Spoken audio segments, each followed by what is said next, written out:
So if I use the equation of the line in intercept form, then it can be written as x by a plus y by b equals to 1.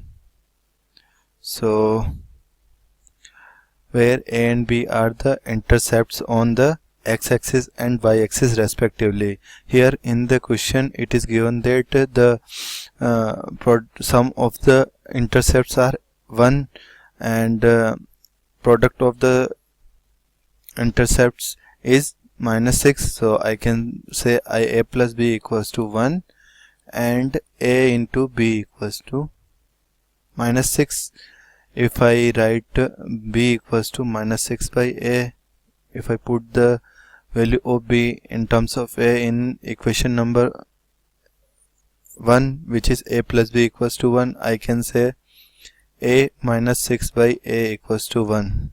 So from here I'll get a square minus 6 equals to a, or I can say a square minus a minus 6 equals to c 0. So if I factorize this equation, I'll get a minus 3 and a plus 2 equals to 0. So from here I can say value of a will be 3 or a will be minus 2. Let's say value of a is 3, then value of b will be minus 6 by 3, or I can say b equals to minus 2.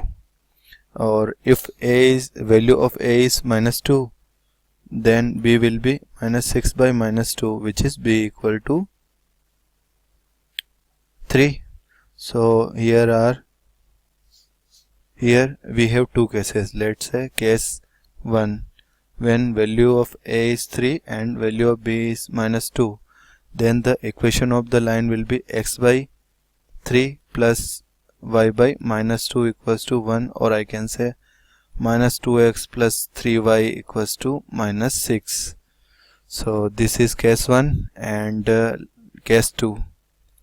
Case 2, when the value of a is minus 2 and b is 3, then we have x by minus 2 plus y by 3 equals to 1, or I can say 3x minus 2y equals to minus 6. So these can be the equation of the line. So